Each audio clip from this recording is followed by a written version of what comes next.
Today we're shooting at 30-06. Oh, I can't wait.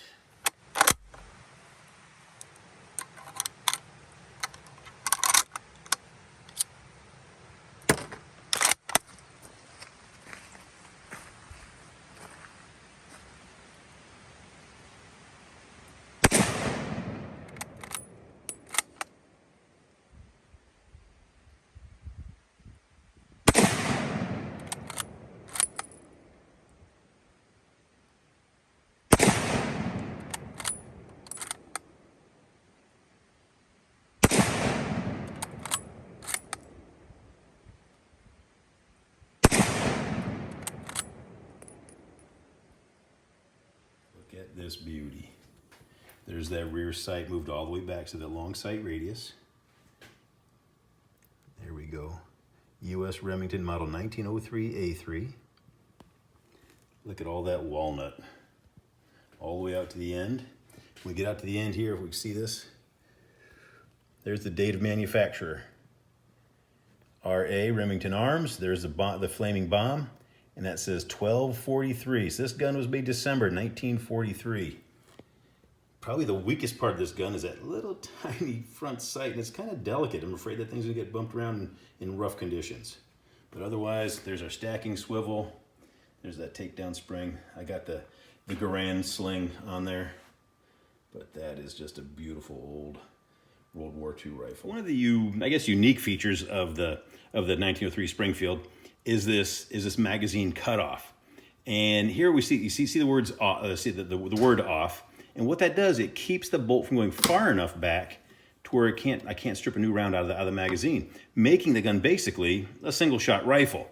So I could have 5 rounds of magazine and keep that in reserve and just single feed this gun, which I don't really understand how that's an advantage. If I go up to the middle position, that's the bolt release. If I bring this all the way up, now the bolt's able to move just a little bit farther back, and I can strip a round out of the magazine. And you'll notice now when the magazine is empty, that magazine follower will spring up and stop the bolt from coming forward.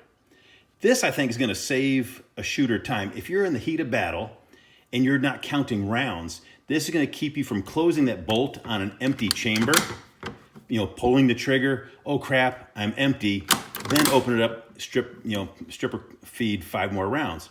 But if that bolt stops, you're empty. Stop and I can't close it, I must be empty, pull 5 rounds out, stripper feed this, I'm ready to go again. So I do kind of like that feature where it holds the magazine open. And you'll see on the side of this, let's see, on the side of this magazine cutoff, there's a little notch there. That's what's stopping the bolt. And you see if I went farther, there's no stop there. So that's what allows that bolt to come completely out of the gun. So your bolt stop is also your magazine cutoff is also your bolt release. Kind of a neat little feature I think you only see on that Springfield rifle.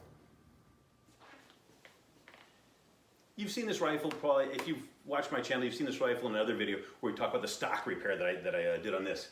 But in that video, we didn't take it out and shoot it. So finally, you get to see the 03A3 used. It's indestructible. We took it to the range. We fed it some surplus 30-06 rounds. It was fed to that stripper clip, and just a ton of fun. Anytime you get to get a stripper out there shooting, you cannot have fun. Great gun, great shooting. Now would be a great time to like and subscribe to the channel. Get to see more cool guns like this one. A 1903 Springfield, made in 1903 for that that 3003 or 30-03 cartridge. Later in 1906 became the 30-06 cartridge, and after World War I, getting ready for World War II, the 03 Springfield became the 03A3. The sights were moved from that mid-barrel back down to the back of the receiver, giving us a much longer sight radius, much more accuracy. But basically, this is the gun from World War I, from 1903. It was modified to accept now the 30-06. It has that rear sight. This is like the final improved version of the Springfield 1903. This gun was made like we just showed in the video, December of 43. So up until December of 1943, you figure, hey, the M1 Garand was all over World War II at that point. But they were still turning out bolt-action rifles. They just could not make Garands fast enough. So some poor Marine in the South Pacific probably issued a bolt-action rifle, and all those Army guys in Europe were getting Garands. But it still shoots that big 30-06 round. Great round, great caliber. Just an unbeatable battle caliber combinate cartridge.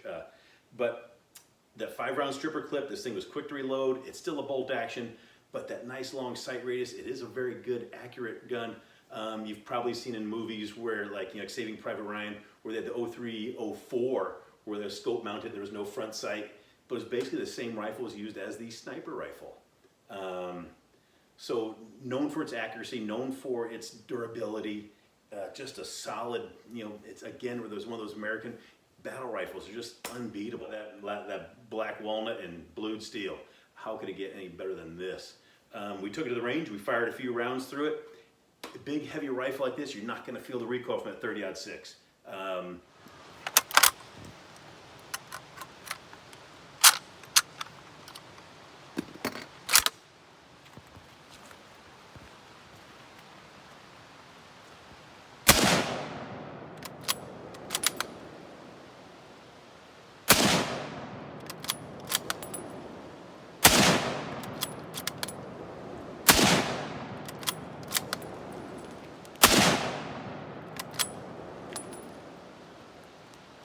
Fun to shoot. You figure, oh, it's got that steel butt plate. Oh, it's gonna hurt like hell. It's gonna kick. It's gonna leave a big bruise.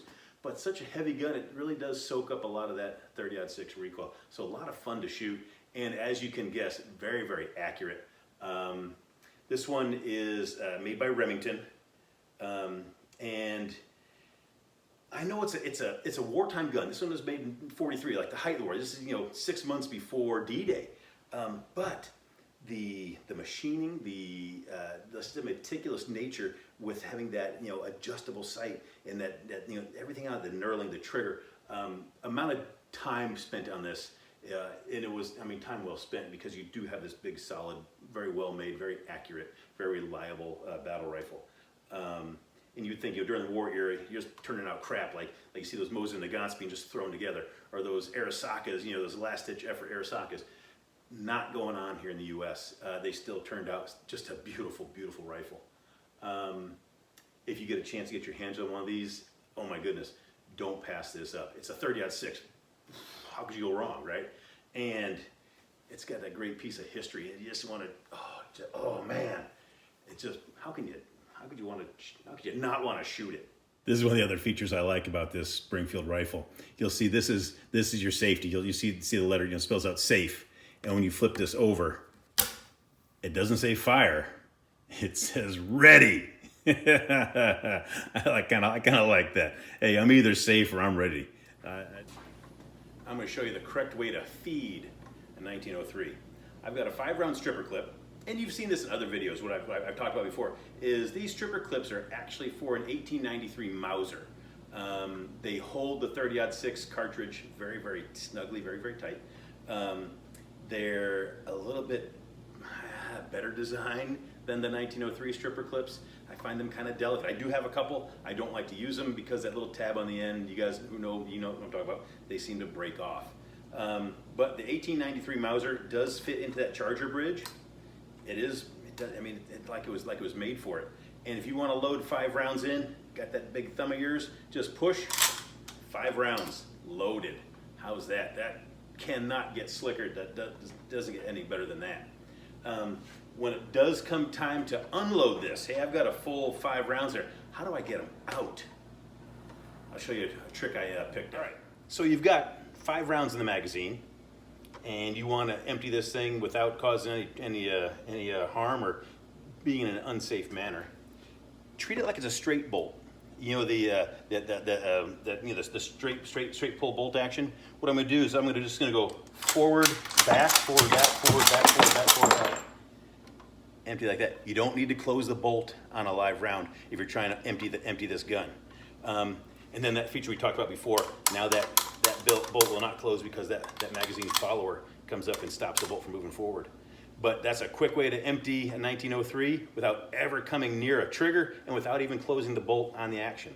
That's the safest way to unload your 1903. Get yourself an 03 and go out and shoot it, and I'll see you in the next video.